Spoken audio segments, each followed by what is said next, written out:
Injured mother bear. Unconsciously falling from the edge of cliff, what this human baby did put everyone in shock. Let us know where you're watching from. If you love my content, consider supporting it with a super thanks. Also, don't forget to like and subscribe. It'll help us to remain in touch with amazing people like you. The morning sun cast long shadows across the rugged mountain valley of Pine Crest. Mist clung to the treetops, slowly burning away as golden light spilled over the jagged peaks. In the small village nestled at the foot of these ancient mountains, life stirred with the familiar sounds of another day beginning. Roosters crowed, dogs barked, and the gentle murmur of the nearby river provided a constant backdrop to the village's awakening. On the porch of a modest wooden cabin at the edge of the settlement, little Noah Bailey played with a set of carved wooden animals. Just 13 months old, the boy could barely walk without toppling over, his chubby legs still unsteady beneath him. His mother, Amelia, hung laundry nearby, glancing occasionally at her son as he babbled happily to himself. The morning was peaceful, ordinary. No one could have predicted how it would unfold. "Watch Noah for a minute," Amelia called to her neighbor, Eleanor, who was passing by with a basket of freshly picked berries. "I need to fetch more clothes from inside." Eleanor nodded, setting her basket down on a nearby stump. But as Amelia disappeared into the cabin, Eleanor became distracted by the approach of the village elder, who was gesturing urgently about something happening near the forest edge. Their voices grew animated, and in that crucial moment no one was watching little Noah. The boy, curious as all children his age, had spotted something moving in the distance, something large and dark near the cliff that overlooked the rushing river. With determined focus, he pushed himself onto his hands and knees and began to crawl away from the porch, unnoticed by the adults now engaged in serious conversation. A quarter-mile away, at the jagged edge of the cliff, a massive brown bear stumbled through the underbrush. Her thick fur was matted with blood from a deep wound in her left hind leg. The cruel metal teeth of a hunter's trap had caught her the previous night, and though she had managed to break free, the damage was severe. Each step sent waves of agony through her massive frame. Behind her, a small cub whimpered, nudging his mother's good leg, confused by her unusual slowness and the strange metallic smell that clung to her fur. The mother bear's vision blurred as she struggled forward. The loss of blood had weakened her considerably, and her instincts were failing. Instead of seeking shelter in the dense forest, she had wandered dangerously close to the edge of the cliff. Small stones clattered down the steep drop as her paws disturbed the loose soil. The drop was nearly 100 feet down to the foaming white water below.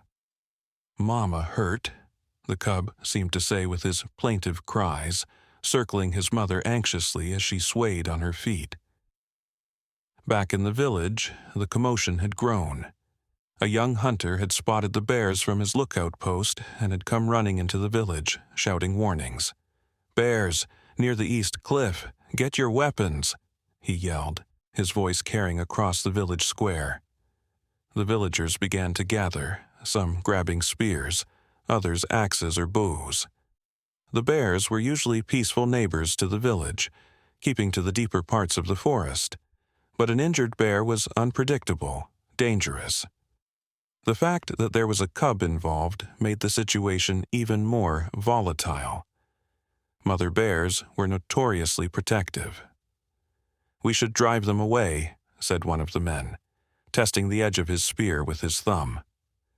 "No, the ranger station could help," argued another. "That bear might be the one they've been tracking, the one with the distinctive white patch on her chest." As the debate intensified, no one noticed that little Noah had crawled nearly 50 yards from the porch, his determined journey taking him through tall grass and over uneven ground, toward the very danger the adults were discussing. At the cliff's edge, the mother bear's strength finally gave out. With a low, pained groan, she collapsed onto her side, her massive body sliding slightly in the loose gravel toward the precipice. The cub's cries grew more frantic as he sensed his mother's distress. He pawed at her face, trying to rouse her, but her eyes remained closed, her breathing shallow and labored. One of her back paws dangled over the edge now, loose stones tumbling down into the abyss. The cub, too young to understand the danger, continued to circle and whimper, occasionally looking back toward the forest as if hoping help would emerge from the trees. And then, through the tall grass came a sound that made the cub pause, the soft, curious cooing of a human baby. Noah, driven by some inexplicable instinct, had continued his determined crawl toward the bears. His tiny hands grasped at wildflowers as he moved, leaving a trail of crushed blooms behind him. His wide eyes fixed on the small brown creature that seemed to be in distress. In the village, panic had finally erupted when Amelia returned to the porch to find her son missing. "Noah!" she screamed, her basket of clothes crashing to the ground. "Where's Noah?" Eleanor turned, her face draining of color, as she realized the child was no longer on the porch. "He was just here. I only looked away for a moment." The villagers scattered, calling Noah's name, fear gripping their hearts. It was then that someone spotted the tiny figure in the distance, crawling steadily toward the cliff, toward the bears. "Oh my God, the baby!" the villager shouted, pointing. "He's heading straight for the bears." Amelia's scream pierced the air as she began to run, her heart pounding so hard she thought it might burst from her chest. Other villagers raced after her, weapons still in hand, terror and determination driving them forward. But they were still too far away, and Noah had already reached the edge of the cliff. The baby boy, unaware of the danger, sat back on his bottom just a few feet from the bear cub, who regarded him with curious eyes. The cub's whimpering had quieted slightly at this strange, new arrival. Noah tilted his head, reached out a pudgy hand, and made a grabbing motion toward the fluffy creature. "Bah," he said simply, a smile spreading across his face. The mother bear's eyes flickered open at the sound of the unfamiliar voice so close to her cub. Despite her weakness, maternal instinct surged through her veins. But something was different about this threat. It was small, making soft sounds, not unlike her own cub's communications. Through blurred vision, she watched as her cub cautiously approached the human baby. In that moment, as the villagers ran toward the cliff edge, weapons raised, shouting in fear and warning, something extraordinary happened. Noah, with the fearlessness only an innocent child could possess, crawled right up to the bear cub and placed a gentle hand on its head, patting it as he might pet a dog. The cub, rather than retreating or becoming aggressive, leaned into the touch, its whimpering subsiding to soft, curious snuffles. The mother bear watched through half-closed eyes, her body trembling with weakness, but no longer sliding toward the edge. The villagers stopped in their tracks, frozen by the unbelievable scene before them. No one dared move for fear of disrupting the delicate balance of the moment. Amelia's hands covered her mouth, tears streaming down her face as she watched her baby interact with creatures that could end his life with a single swipe. Noah, oblivious to the tension, continued to pat the cub, babbling happily. Then, as if understanding something the adults could not, he turned his attention to the mother bear. On all fours again, he crawled toward her massive head, which lay so close to the cliff's edge. "Noah, no," Amelia whispered desperately, but she remained rooted to the spot, paralyzed by fear that any sudden movement might startle the bears into violence. The baby reached the mother bear's face, and, with a gentle touch that belied his young age, placed his tiny palm against her nose. The bear's eyes opened fully now, meeting the innocent gaze of the human child. There was no fear in Noah's eyes, no understanding of the danger. only pure, unfiltered compassion that somehow transcended the boundaries of species. Then, remarkably, Noah gripped the fur near the bear's massive paw and tugged, as if trying to pull her away from the cliff's edge. He tugged again, more insistently, babbling in that mysterious language only babies understand. The mother bear stirred. With what seemed like the last of her strength, she shifted her weight, pulling her dangling hind leg back from the edge of the precipice. The movement sent a cascade of rocks tumbling into the river below, emphasizing just how close she had come to falling. The gathered villagers watched in stunned silence as the injured bear, responding to the baby's urging, dragged herself a safer distance from the cliff edge. Her cub followed, staying close to both his mother and his new human friend. Noah sat between them now, one hand on the cub, the other still gripping the mother's fur, a bridge between two worlds. In that breathtaking moment, the weapons in the villagers' hands seemed suddenly heavy, inappropriate. One by one, they lowered their spears and bows. The scene before them defied everything they thought they knew about the natural world, about the divide between human and wild. Amelia took a tentative step forward, her maternal instinct warring with the unprecedented nature of the situation. "Noah," she called softly, not wanting to frighten the bears, but desperate to have her child safe in her arms again. Noah looked up at his mother's voice but made no move to leave his new friends. Instead, he patted the mother bear's nose again and made a sound that seemed almost like comfort. The mother bear's eyes moved from the child to the gathering of humans. There was pain in those eyes, and wariness, but also a strange sort of recognition, as if the simple compassion of a child had awakened something ancient and profound in her wild heart. "She's hurt," said one of the village women, her voice barely above a whisper. "Look at her leg. It's a trap wound." The tension in the air began to shift. Fear gave way slowly to wonder, and then to something else. Responsibility. The bear was injured because of human action. A trap set by someone, perhaps not even from their village, but human nonetheless. "We need to help her," said the village elder, stepping forward carefully.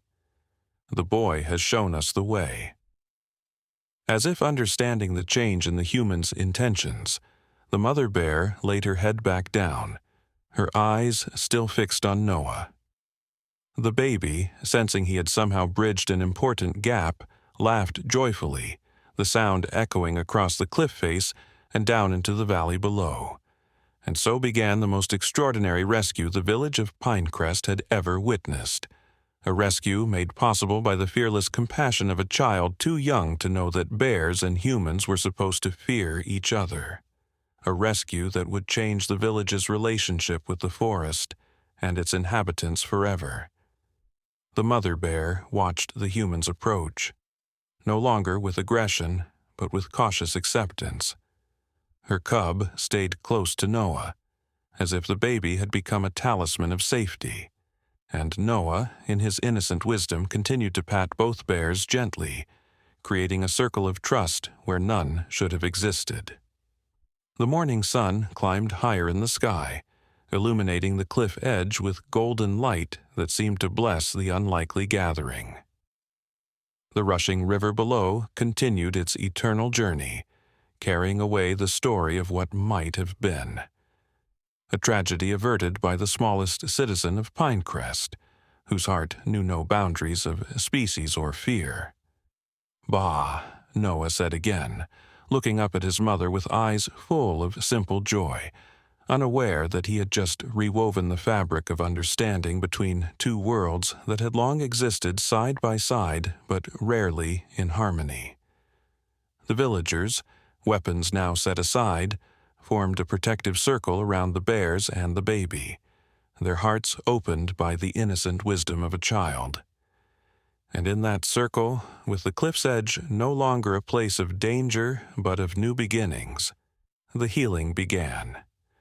not just for the injured mother bear, but for the relationship between the people of Pinecrest and the wild creatures who shared their mountain home. The mother bear's eyes slowly closed again, but this time not in weakness or surrender to gravity's pull toward the cliff edge. This time, her eyes closed in trust. The most precious gift one living being can offer another. Her massive chest rose and fell in more even breaths, her cub nestled against her, and beside them both, a human child whose compassion had bridged an ancient divide. Amelia knelt nearby, tears flowing freely now, watching her son do what armies and fences and generations of mistrust had failed to do, create peace through pure, unconditional love. The kind of love that knows no fear because it has never been taught that differences are something to fear. As the village healer was summoned and preparations were made to tend to the bear's wound, Noah finally crawled into his mother's arms, his mission somehow complete in his baby mind. He looked back at the bears, waving a chubby hand in farewell, or perhaps in promise of return. The story of what happened that day on the cliff would be told and retold in Pinecrest for generations to come. The day a baby saved a bear, yes, but more than that, the day a baby reminded the village of a simple truth they had forgotten, that compassion is the universal language, understood by all creatures great and small. And as for the mother bear and her cub, they would become not just neighbors but something like family to the village. The cliff edge, once a place of near tragedy, would become a symbol of the bridge between worlds, a reminder that sometimes the smallest hands can build the strongest connections. The mother bear's wound would heal, leaving a scar that matched the one in the village's collective conscience, a reminder of the harm that comes from fear and the healing that follows understanding. And Noah would grow, carrying with him not the memory of that day, but perhaps something deeper, an instinctive knowledge that love needs no translation, no matter the species, no matter the divide. As the sun reached its zenith above Pinecrest Valley, casting no shadows but only light, the unlikely circle of humans and bears remained on the safe side of the cliff edge, joined by a baby's compassion and a shared understanding that some boundaries exist only in the mind and can be erased by the touch of a tiny hand. The village healer, an elderly woman named Iris with deep lines etched into her weathered face, pushed through the crowd with her medicine bag clutched tightly to her chest. Her eyes widened at the sight before her, a massive, injured bear lying peacefully beside a human baby.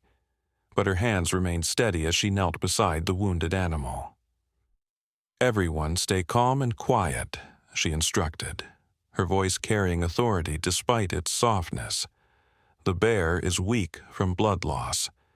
If she feels threatened, she might still lash out, no matter how peaceful she seems now." Amelia held Noah tightly in her arms, but the baby squirmed, reaching toward the bears as if reluctant to break the connection he had formed.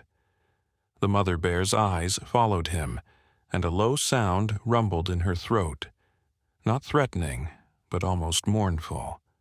"She trusts him," Iris murmured, examining the bear's injured leg from a careful distance. "In all my 70 years, I've never seen anything like this." The trap had cut deep into the bear's flesh, leaving jagged tears that would require careful cleaning and stitching. Infection had already begun to set in, evidenced by the angry red streaks spreading up from the wound. "We need to sedate her," Iris announced. "I can't treat this while she's conscious, no matter how calm she seems." An uneasy murmur passed through the gathering. Sedating a wild bear was dangerous work, and if something went wrong, the mother might become aggressive, endangering everyone, including her own cub and Noah. Just as the villagers began to discuss how to proceed, a new sound cut through the air, the sharp crack of a rifle shot echoing across the valley. The bear flinched, her massive body tensing despite her weakness. Her cub pressed closer to her side, trembling. "Hunters," growled one of the village men, gesturing toward the tree line on the opposite ridge. They must have tracked the bears. Through gaps in the distant trees, they could make out several figures moving along the ridge, rifles glinting in the midday sun. The injured bear tried to rise, maternal instinct driving her to protect her cub from this new threat, but she collapsed back to the ground, too weak to stand. "We need to move her," Iris said urgently. "If those hunters spot her, they'll finish what their trap started." But moving a bear, especially an injured one weighing hundreds of pounds, was no simple task. And the hunters were closing in, drawn by the unusual gathering at the cliff's edge. Noah began to cry, sensitive to the sudden tension in the air. His wails seemed to distress both the mother bear and her cub, who looked toward him with what could almost be interpreted as concern. Then came a cry from the rear of the gathered villagers. "Look there, in the sky!" All heads turned upward to see dark storm clouds gathering with unnatural speed above the valley. What had been a clear, sunny day was rapidly transforming. The wind picked up, bending the tall grasses and sending loose leaves swirling through the air. "A summer storm," someone muttered, "coming on fast." But Iris, who had lived in the valley longer than anyone, shook her head slowly. "Not just any storm," she said, her voice barely audible above the strengthening wind. "Look at those cloud formations." The clouds were spiraling, forming a pattern none of them had seen before, almost like massive fingerprints across the sky. The temperature dropped precipitously, and a strange electric charge filled the air, raising the hair on arms and necks. The distant hunters had stopped in their tracks, also staring at the bizarre weather phenomenon unfolding above them. This momentary distraction provided a critical opportunity. "Now's our chance," Iris said decisively. "While the hunters are occupied, we need to get the bear to shelter before this storm breaks, and before those men realize what we're doing." As if understanding the urgency, the mother bear made another attempt to rise. This time, several of the village men cautiously moved to help, supporting her massive weight as she struggled to her feet. The bear accepted their touch with surprising docility, though her eyes remained fixed on Noah, as if the baby was her talisman of safety among these humans. "The old mining cave," suggested Eleanor, pointing toward a dark opening in the mountainside not far from the cliff. "It's big enough for the bear, and it will provide shelter from the storm." Lightning flashed overhead, followed almost immediately by a thunderclap so loud it seemed to shake the ground beneath their feet. The storm was directly above them now, defying all normal weather patterns of the region. Rain began to fall, not in gentle drops, but in sheets of water that instantly soaked everyone to the skin. The cub whimpered, pressing against its mother's good leg as the village men slowly guided the injured bear toward the cave. Noah had stopped crying and was watching the bears with intense focus, occasionally making soft sounds as if trying to communicate with them. As the strange procession made its way toward the cave, the distant hunters finally spotted them through the curtain of rain. Shouts carried faintly over the storm's roar, and the glint of rifle barrels turning in their direction sent a chill through the village group that had nothing to do with the cold rain. "Hurry!" Amelia urged, shielding Noah with her body as they moved faster toward the cave entrance. Just as they reached the sheltering darkness of the mining cave, a rifle shot rang out, the bullet striking rock just inches from where they stood. The mother bear growled, a sound that vibrated through the stone around them, and despite her injury, she positioned herself between the humans and the cave entrance, her massive body blocking the opening as another shot ricocheted off the rocks outside. Inside the cave, Iris quickly organized the villagers. Some were sent deeper into the cave to prepare a space for treating the bear, while others gathered at the entrance, weapons ready, not to harm the bear as they had initially intended, but to defend her against the approaching hunters.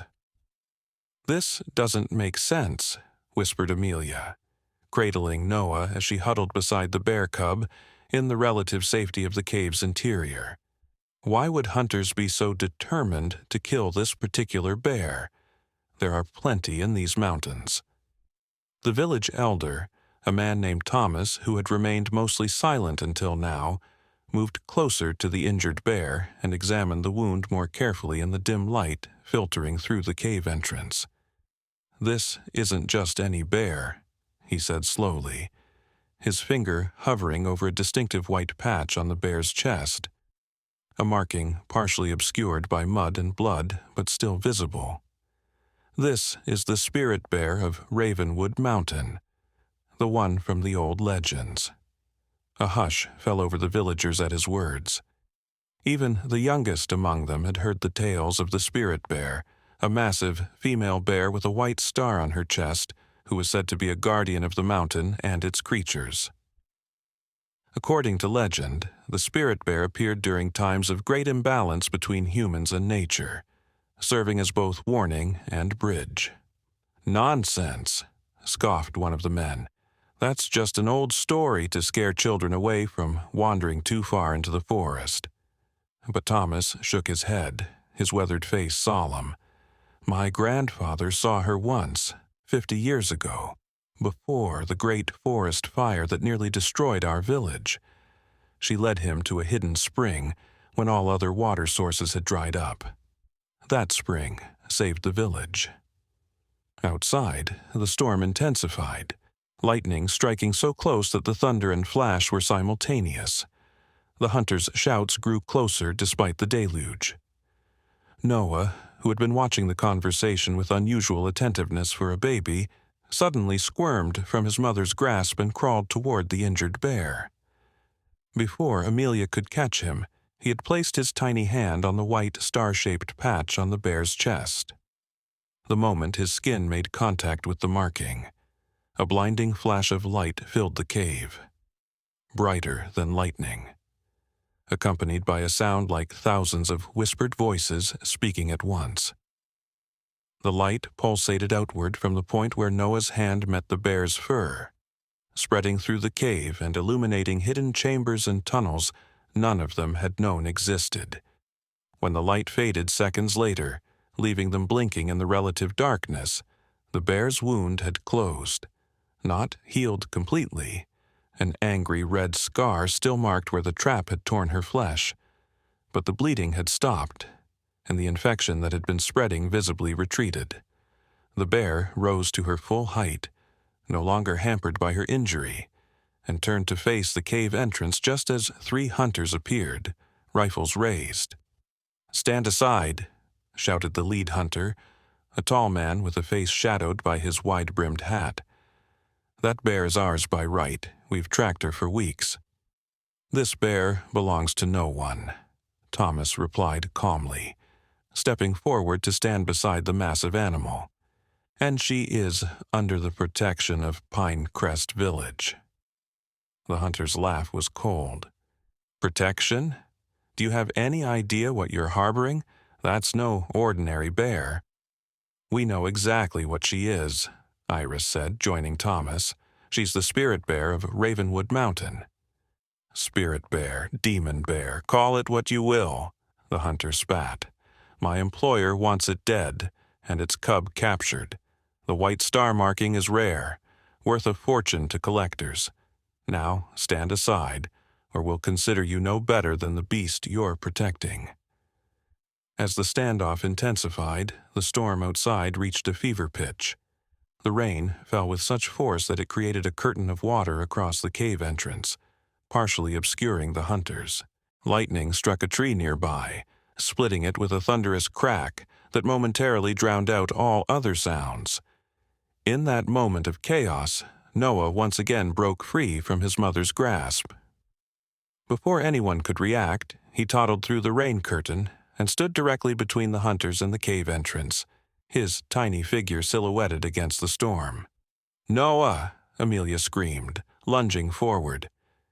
One of the hunters raised his rifle instinctively, but the lead hunter knocked the barrel aside. "Don't be a fool. It's just a baby." That moment of hesitation was all that was needed.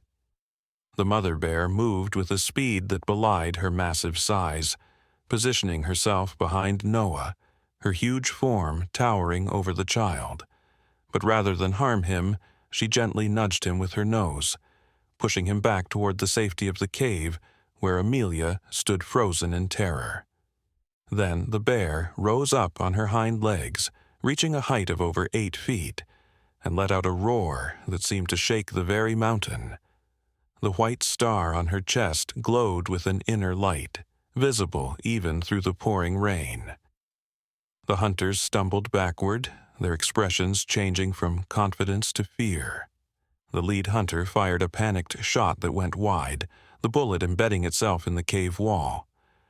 Before he could chamber another round, the bear dropped back to all fours and charged, not at the hunters, but at the ground between them.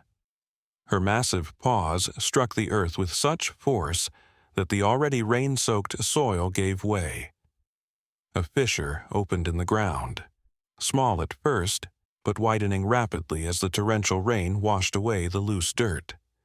Within seconds, a chasm several feet wide separated the hunters from the cave entrance. The hunters retreated further as the unstable ground continued to crumble beneath their feet. The lead hunter cast one last venomous look toward the cave before signaling his companions to withdraw. They disappeared into the storm, their forms fading into the gray curtain of rain. Inside the cave, the villagers stood in stunned silence.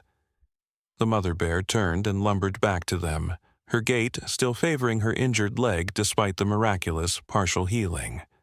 Her cub ran to meet her, and the two nuzzled each other before the mother bear's gaze settled once more on Noah. The baby, seemingly unfazed by the danger he had just faced, reached up toward the bear with a happy gurgle. The bear lowered her massive head, allowing Noah to pat her nose just as he had done on the cliff edge. "What just happened?" whispered Amelia, still trembling as she gathered Noah back into her arms. "Did the bear just protect him?" Iris nodded slowly. "And he healed her, at least partially.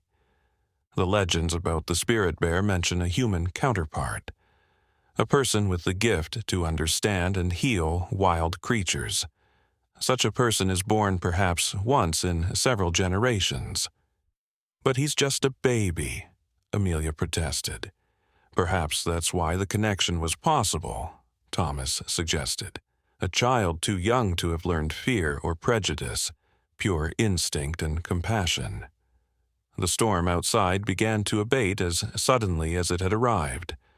The rain lessened to a gentle patter, and shafts of sunlight pierced the clouds, creating rainbow arcs across the valley.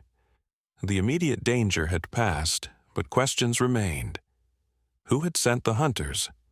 What did they really want with the spirit bear?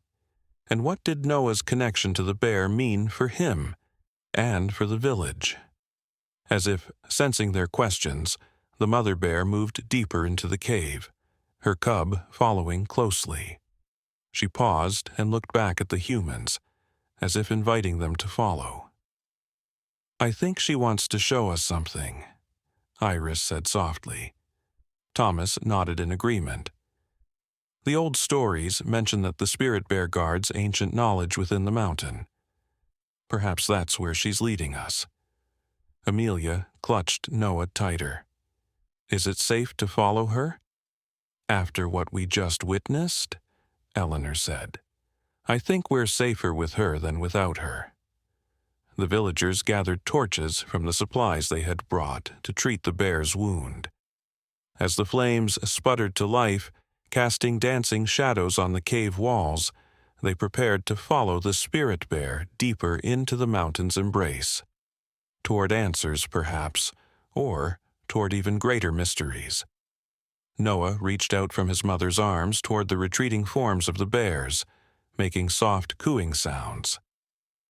In response, the bear cub looked back and made a similar sound, establishing a connection that transcended species, a connection that seemed both ancient and brand new, fragile yet unbreakable.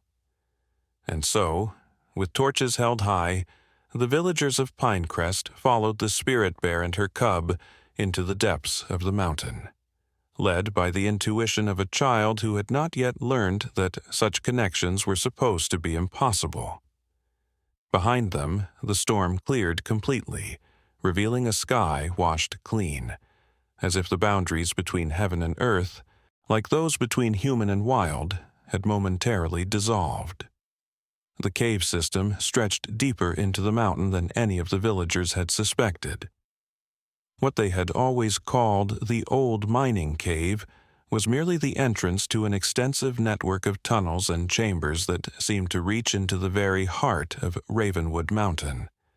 The torchlight revealed ancient pictographs on the walls, crude drawings of humans and animals living in harmony, with a large bear figure prominently featured in many scenes.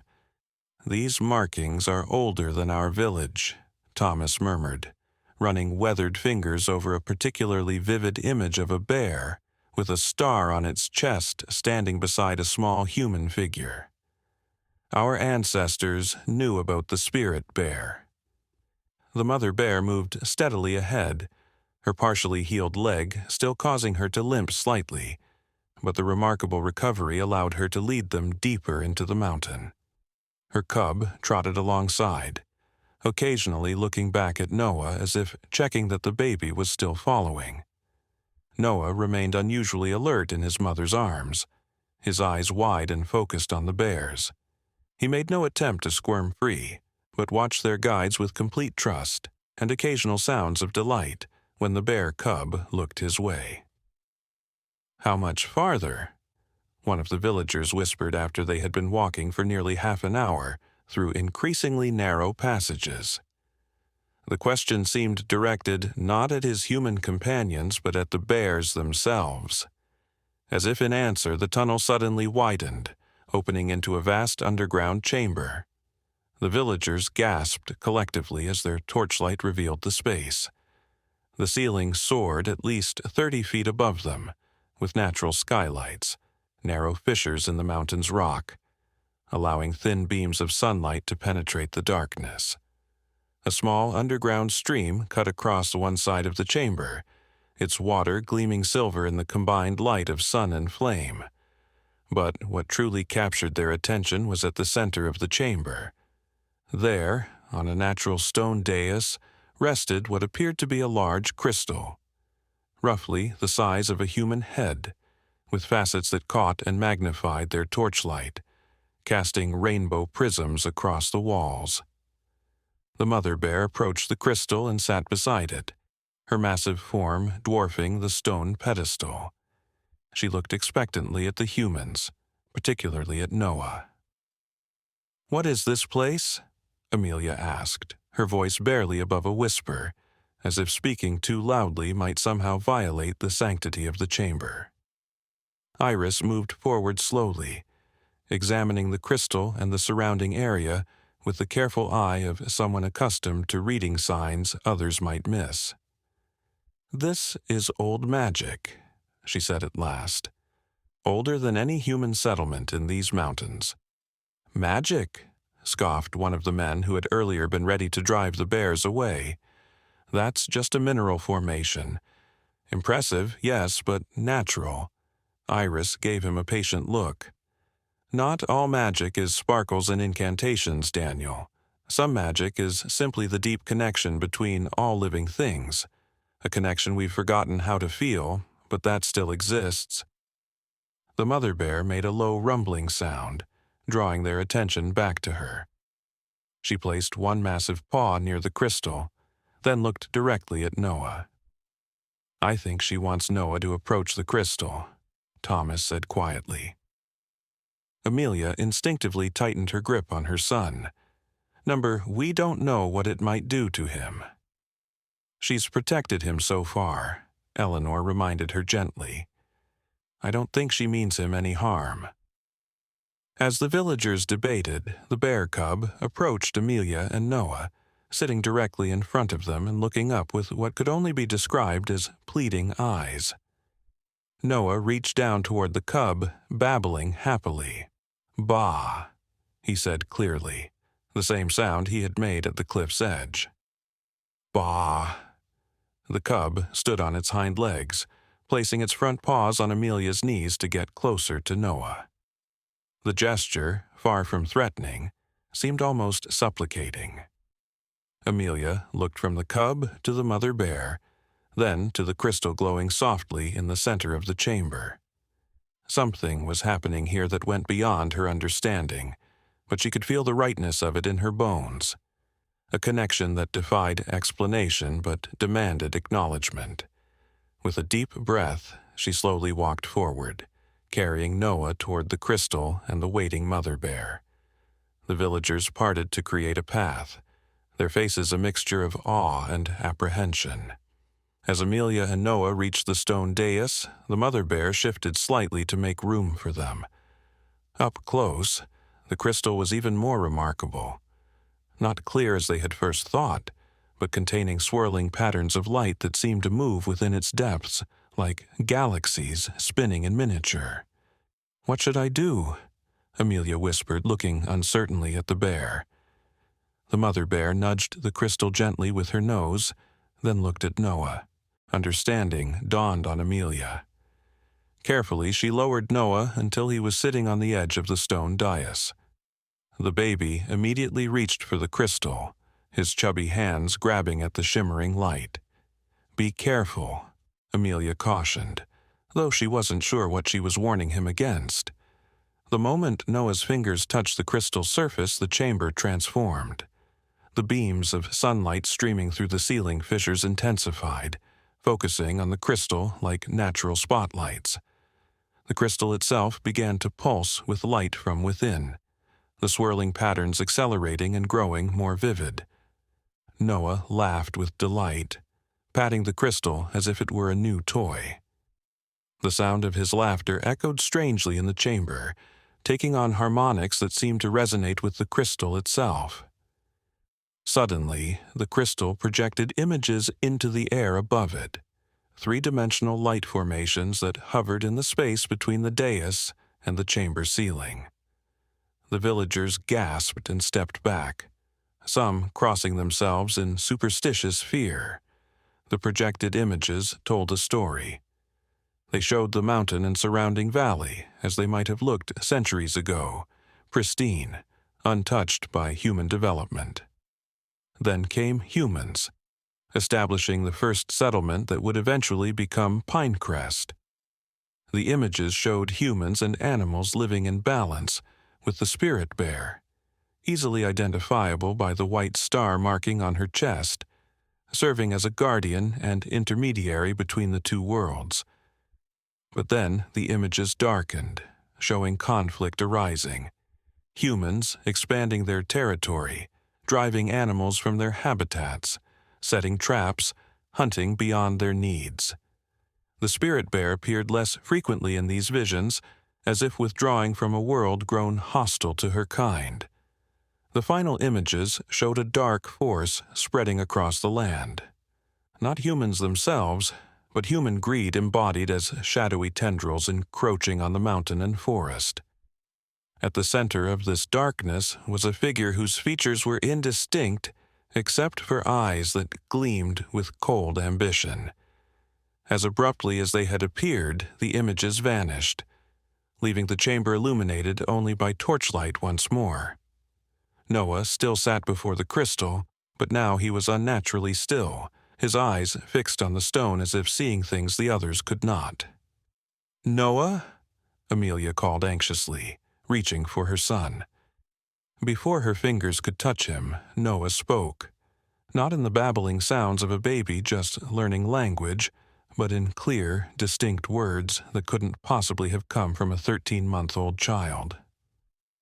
"The balance is broken," he said, his voice carrying odd harmonics that matched those of his earlier laughter. "The guardians are few. The shadow grows." The mother bear rumbled in response, a sound that seemed almost like agreement. "The child speaks with the voice of the mountain," Iris whispered, her eyes wide. "The old stories mentioned this, a human vessel through which the spirits of nature could communicate during times of great need." Noah turned to look at the mother bear, and when he spoke again, it was as if he were translating her thoughts. "She is the last of her kind," he said, the adult words bizarre coming from his infant mouth. "The spirit bears have guarded these mountains for generations, maintaining the balance between human world and wild world. But now she is hunted, not just for her pelt or meat, but for what she represents."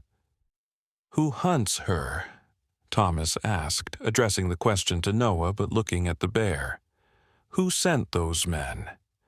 Noah's eyes, normally bright blue, had taken on an amber hue, eerily similar to the mother bear's gaze. "The Shadow Man," he replied.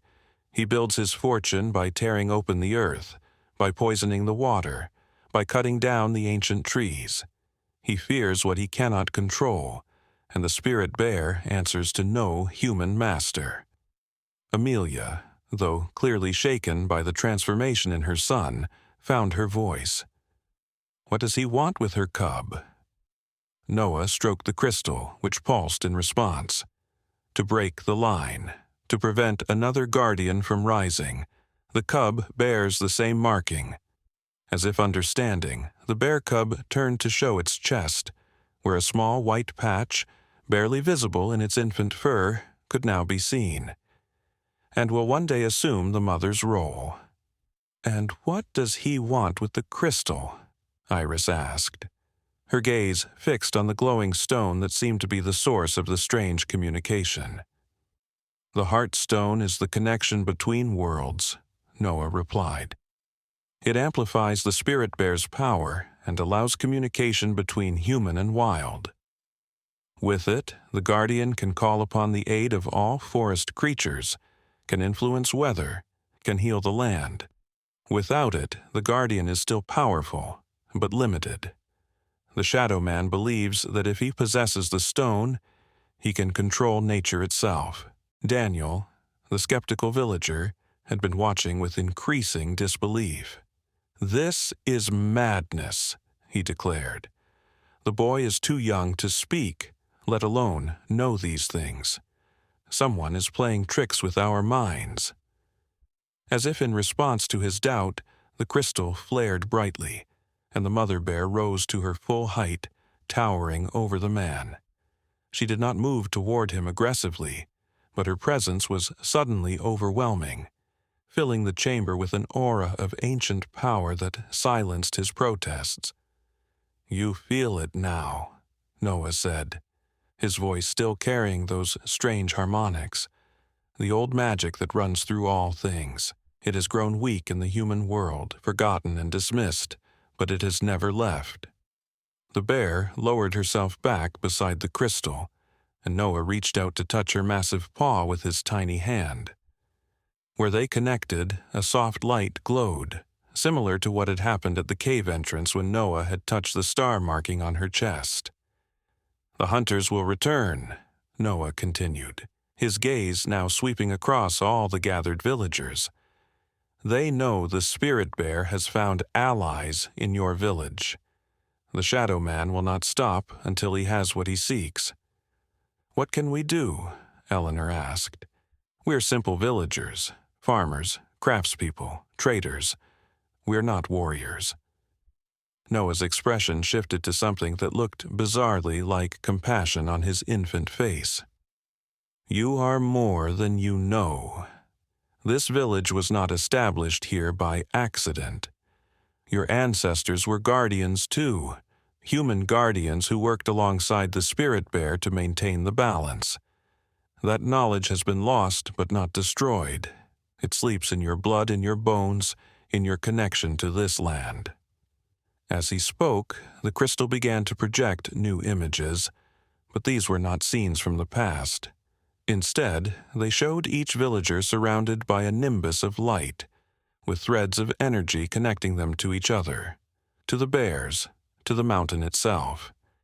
In these visions, the villagers wielded various powers, some healing injuries, others communicating with animals, still others influencing plants to grow or weather to change.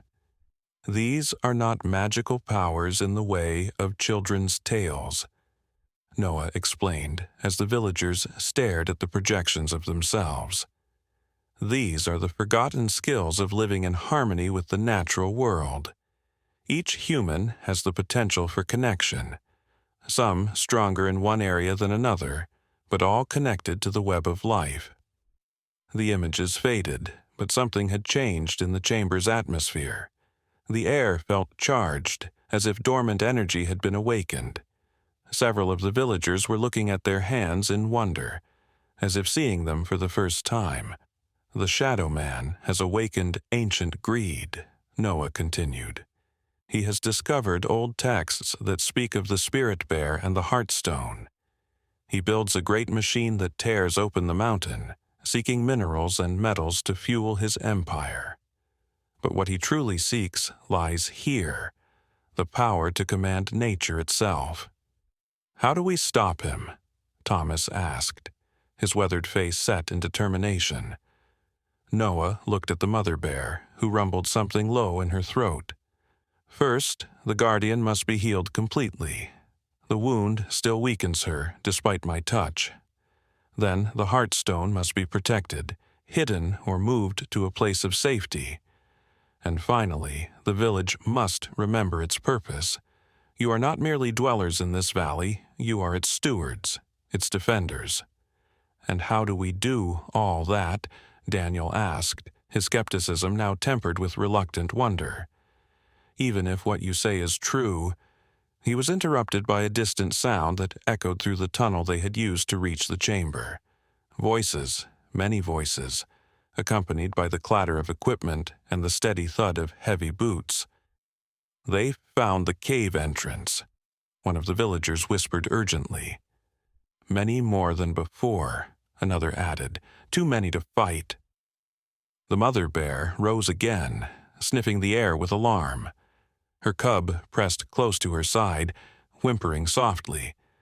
Noah's expression changed, the strange adult wisdom giving way to something more childlike, fear. "Mama," he said, reaching for Amelia, his voice now that of a normal baby again. The amber glow faded from his eyes, returning them to their natural blue. Amelia scooped him up, holding him protectively against her chest. "What happened? Is it over?" Iris shook her head. Whatever connection allowed him to speak as he did has been interrupted, perhaps by the approach of these intruders. Thomas moved quickly to the tunnel entrance, listening intently. "There are too many of them, and they're moving fast. We need to find another way out." The mother bear was already moving, limping toward a previously unnoticed opening on the far side of the chamber. A narrow tunnel half hidden behind a natural stone column. She looked back at the villagers, clearly indicating they should follow. "She knows another exit," Iris said, gesturing for the others to follow the bear. But Daniel shook his head. "That passage is too small for all of us. Some need to stay behind, slow them down, give the others time to escape with the bears and the crystal." A grim silence fell over the group as they recognized the truth of his words. The advancing search party would reach the chamber within minutes.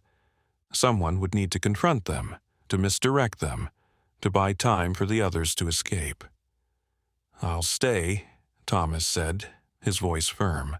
"I know these mountains better than most. I can lead them on a false trail after you've gone." "Not alone," Daniel replied, surprising everyone with his sudden commitment to the cause he had been questioning. "I was a soldier once, before I settled here. I know how to handle men like these." 5 other villagers stepped forward, volunteering to remain behind with Thomas and Daniel. The rest, including Amelia with Noah, Iris, and Eleanor, prepared to follow the mother bear through the narrow escape tunnel. "What about the Heartstone?" Eleanor asked, pointing to the crystal still resting on its stone dais. "We can't leave it for them to find." The mother bear looked at Noah, then at the crystal. She made a soft huffing sound and nudged her cub toward the stone. The cub approached it cautiously, then placed both front paws on the crystal's surface. To everyone's amazement, the massive stone began to shrink, condensing its size until it was no larger than a hen's egg, its light dimming to a soft glow. "The cub is learning the guardian's powers," Iris whispered in awe. The bear cub picked up the miniaturized crystal in its mouth, holding it carefully between its teeth, then looked to its mother for approval. The mother bear nudged it gently toward the escape tunnel. "Go," Thomas urged the escaping group. "We'll hold them as long as we can." Amelia clutched Noah tightly and stepped toward Thomas. "Be careful," she said, touching his arm briefly. "Come back to us." The old man nodded, his eyes soft with affection for the young mother and her extraordinary child. "Take care of that boy," he replied. "He's more important than any of us realized." With heavy hearts but determined spirits, the two groups separated, one heading deeper into the mountain through the narrow escape tunnel, following the spirit bear and her cub, the other preparing to confront the approaching threat. As Amelia ducked into the escape tunnel, Noah peered over her shoulder at the chamber they were leaving behind. For just a moment the amber glow returned to his eyes, and he raised a tiny hand in farewell to the brave villagers who remained. "Remember," he whispered, so softly that only his mother heard him. And even she wasn't sure if it was really her baby speaking, or an echo of the strange force that had temporarily inhabited him. The escape tunnel twisted and turned, leading them ever deeper into the heart of Ravenwood Mountain. The mother bear's bulk barely fit through some of the narrower passages, but she pressed on determinedly, guiding them through the labyrinth with confidence that suggested she had traveled these secret ways many times before. Behind them, they heard shouts echoing distantly, followed by what might have been the clash of weapons. Thomas and the others had engaged the intruders, buying precious time with their courage and perhaps their lives. After what seemed like hours of crawling through increasingly tight passages, with only the occasional wider chamber offering brief respite, the tunnel began to slope upward. The air grew fresher, carrying hints of pine and open sky. "We're nearing an exit," Iris observed, hope lifting her tired voice. The mother bear paused at a final turn in the tunnel, looking back to ensure all her human charges were still following. The bear cub, still carrying the miniaturized Heartstone, pressed close to her side. Together, they led the villagers around the bend and through a narrow vertical crevice that opened suddenly onto a forested ledge high on the mountain's northern face, miles from where they had entered the cave system. The emerging group blinked in the late afternoon sunlight, momentarily disoriented by the change in location. They had entered the caves near the eastern cliff overlooking the river, but had somehow traversed the entire width of the mountain underground. "Where are we?" Eleanor asked, helping an older villager negotiate the final, difficult scramble out of the crevice. "North Slope," one of the men replied, getting his bearings. "Near the old trapper's cabin. We're at least 5 miles from the village." Amelia gazed back toward the hidden cave exit, her eyes filled with worry. What about Thomas and the others? Will they find their way out? Iris placed a comforting hand on her shoulder. Thomas knows every inch of these mountains. If anyone can lead the others to safety, it's him. The mother bear nudged her cub forward. The little bear approached Amelia and Noah, still holding the Heartstone carefully in its mouth. With delicate movements, it placed the miniaturized crystal on the ground before Noah, then backed away. Noah, who had been unusually quiet since they entered the escape tunnel, reached down from his mother's arms, straining toward the glowing stone. Amelia hesitated, then carefully lowered him until his fingers could touch it. The moment contact was made, the heartstone pulsed once, brightly, then dimmed again. Noah picked it up, examining it with a curiosity that seemed both childlike and ancient. When he looked up, his eyes once more held that strange amber glow. "The first test is passed," he said, his voice carrying those unnatural harmonics again. "But the journey has just begun. The Shadow Man's forces have found the sacred chamber. They will not stop searching." "What do we do now?" Iris asked, addressing herself directly to Noah, or rather, to whatever spoke through him. "The Heartstone must be taken to the High Circle," Noah replied, "the ancient place of meeting between human guardians and wild guardians. There, its power can be used to awaken the dormant connections in all of you, to restore what has been forgotten." "And where is this High Circle?" one of the villagers asked. Noah pointed toward the highest peak of Ravenwood Mountain, still several miles distant and significantly higher in elevation than their current position. "There, where the sky touches the earth. But we must hurry. Night comes, and with it, the Shadow Man's hunters will spread across the mountain." As if confirming his words, a distant sound reached them, the mechanical chunking of helicopter rotors echoing across the valley. Looking outward from their elevated position, they could see two black helicopters rising from beyond the far ridge, beginning a systematic search pattern across the mountainside. "They're looking for us," Eleanor whispered fearfully.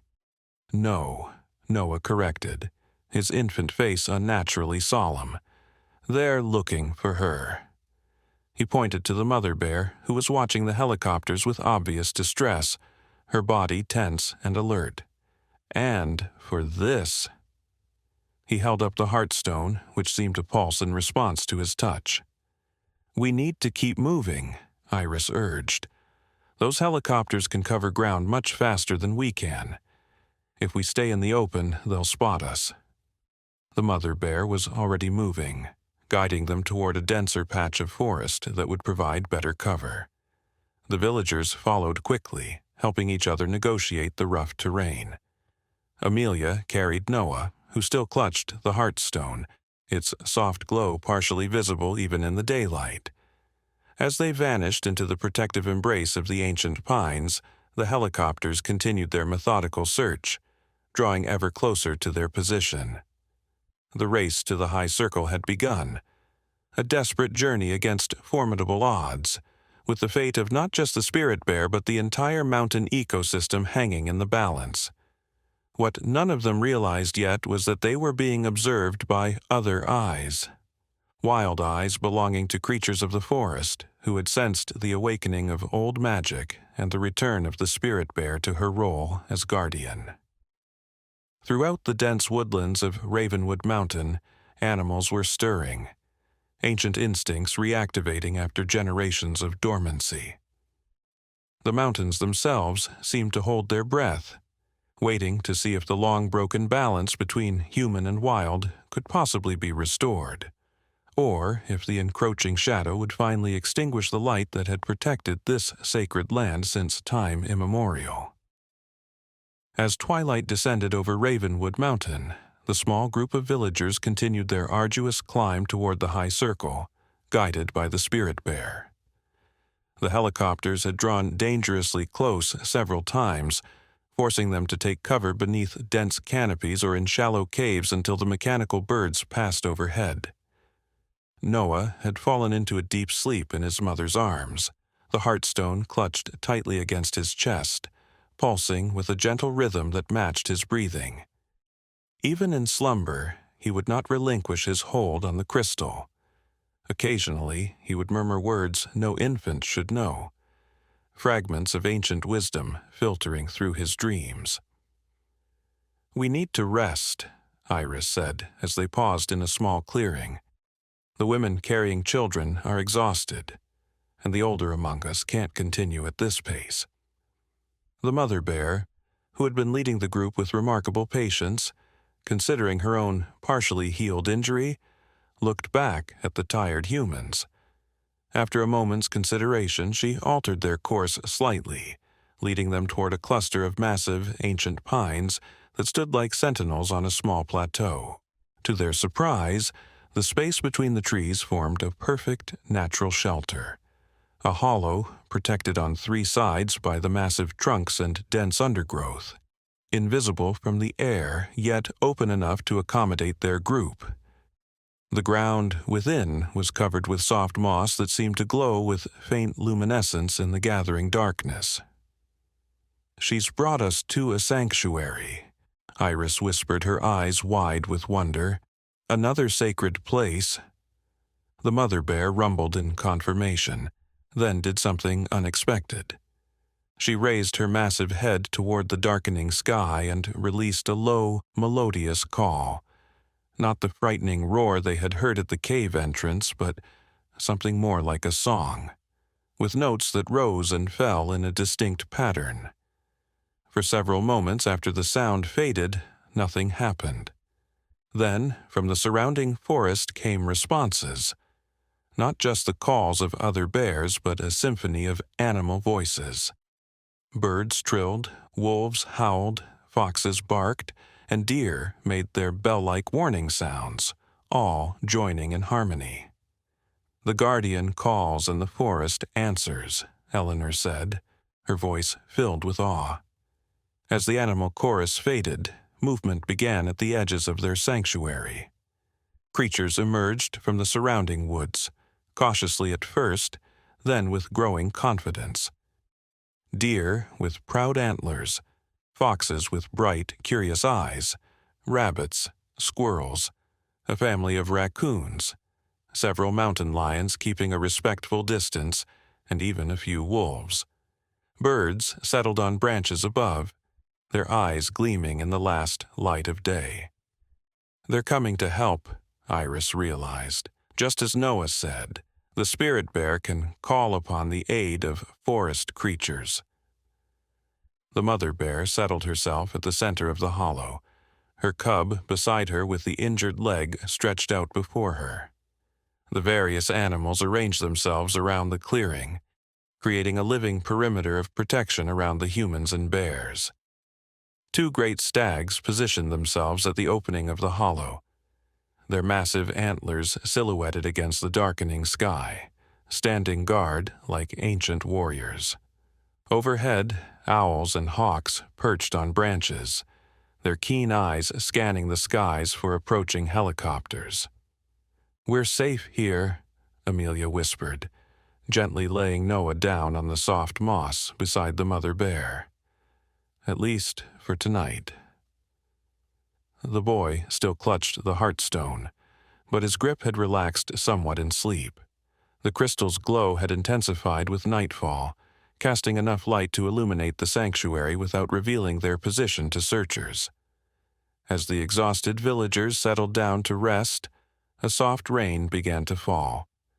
Not the violent deluge of the earlier storm, but a gentle misting that seemed to muffle sound and blur visibility, offering additional protection from their pursuers. "What about Thomas and the others?" Eleanor asked Iris quietly. "Do you think they—" Iris closed her eyes briefly. "Thomas knows these mountains better than anyone. If escape was possible, he would have found a way." The mother bear suddenly raised her head, looking intently toward the entrance of their sanctuary. The guard animals tensed, but did not flee, suggesting whatever approached was not an immediate threat. A moment later, shadows moved at the edge of the clearing, and Thomas emerged from the darkness, leading 3 other villagers from the group that had stayed behind. They were battered and exhausted, with minor injuries visible in the crystal's glow, but alive. Amelia rushed forward to embrace the old man. "You made it! But how did you find us?" Thomas gestured to a small pine marten perched on his shoulder, a creature known for its intelligence and remarkable ability to navigate the forest. This little one found us wandering and led us straight to you. It's as if the animals knew we belonged with you." "The others?" Daniel asked, his face grim with anticipation of the answer. Thomas shook his head slightly. "Captured. The Shadow Man's forces were too many. They're being held at a camp near the eastern ridge. I heard their leader say they're to be questioned about the bears and the crystal. The Shadow Man himself is on the mountain now," added one of the women who had escaped with Thomas. "I saw him, a tall figure dressed in black, giving orders to the hunters. His eyes—" She shuddered. They were cold, empty of everything except greed. The mother bear rumbled uneasily at this news, her eyes moving to Noah and the heartstone he protected even in sleep. "We need to reach the high circle by dawn," Iris said. "Noah said that's where the stone's power can be fully awakened, where we can restore the connection between human and wild." "But what about our captured friends?" Eleanor asked. The bear cub, who had been quietly observing the conversation, suddenly approached the heartstone in Noah's grasp. With gentle movements, it touched its nose to the crystal, which flared briefly in response. The cub then padded to a clear patch of moss and began pawing at the ground, as if drawing something. To everyone's amazement, lines of light followed the cub's paw movements, creating a glowing map of the mountain on the forest floor. 2 points shone brighter than the rest, one marking their current position, the other presumably the high circle near the peak. A third point glowed red, likely indicating the location of the Shadow Man's camp, where their fellow villagers were being held. The cub is learning to use the Heartstone's power through its connection to Noah, Iris whispered. Just as the old stories said, human and wild working together as guardians. Thomas studied the glowing map carefully. "The camp is between us and the high circle. We'll have to pass near it to reach our destination. Then perhaps we can free our friends along the way," Daniel suggested, his earlier skepticism now completely replaced by determination. As they discussed possibilities, Noah stirred in his sleep. His eyes opened, still glowing amber in the darkness, and he spoke in that unsettling adult voice. "The final test approaches. Before dawn breaks, choices must be made, sacrifices offered and accepted. The shadow must be faced not with weapons but with truth. What was broken in greed can only be mended in compassion." His eyes closed again, returning to normal infant slumber, leaving the gathered villagers to ponder his cryptic words. The night deepened around their sanctuary. The animal guardians maintained their vigilant watch, rotating positions occasionally but never abandoning their protective circle.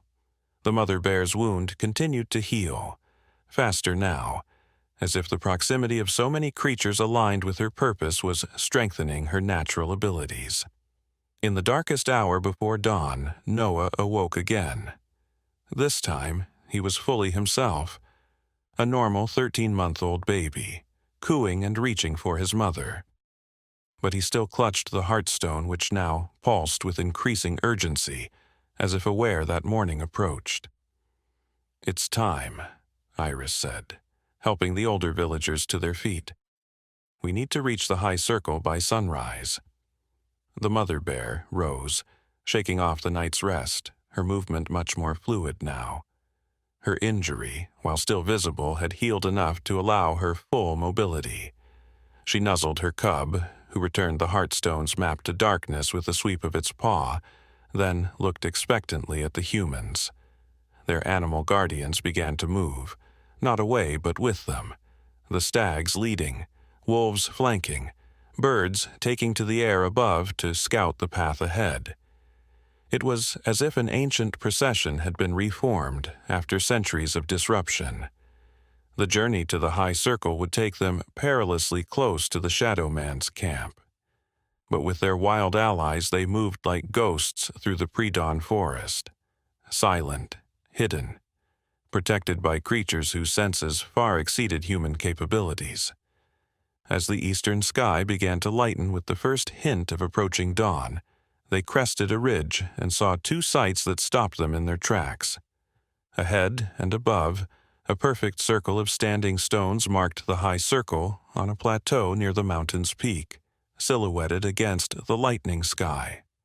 Below, and to their right, the lights of the Shadow Man's camp blazed in the valley, with armed guards patrolling its perimeter and helicopters parked in a cleared area. Through binoculars borrowed from Thomas, Amelia could make out a group of villagers held in a fenced enclosure at the center of the camp. "There they are," she whispered. "At least a dozen of our people." The mother bear studied both destinations, then made a decisive, rumbling sound. To everyone's surprise, she began leading them not toward the high circle, but down toward the camp. "What is she doing?" Daniel hissed. "We need to reach the stones before sunrise." Iris, who had been watching Noah, shook her head. "No, she's right. Remember what Noah said, the shadow must be faced with truth, not weapons. We cannot leave our people behind, and more importantly, we cannot restore the balance by abandoning those in need." The mother bear looked back at Iris and rumbled in approval, as if the old healer had correctly interpreted her intent. With renewed purpose, the procession changed course, descending toward the camp with the first golden rays of morning beginning to touch the highest peaks.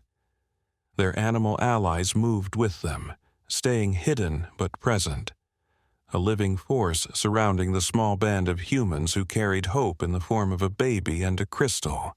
At the edge of the forest, overlooking the camp, the mother bear paused, turning to face Noah and the Heartstone. The crystal was now pulsing steadily, its glow visible even in the growing daylight. The bear lowered her massive head to Noah's level, her intelligent eyes meeting his. In that moment, something passed between them, an understanding beyond words. Noah placed his tiny palm on the white star marking on the bear's chest, and both child and bear were briefly illuminated by a soft golden light. When the glow faded, Noah's eyes once again held that amber hue, but this time the change seemed less alarming, more a natural transformation than an external force speaking through him. "We go together," Noah said, his voice still carrying those strange harmonics, but somehow more his own. "All of us. No more separation between human and wild.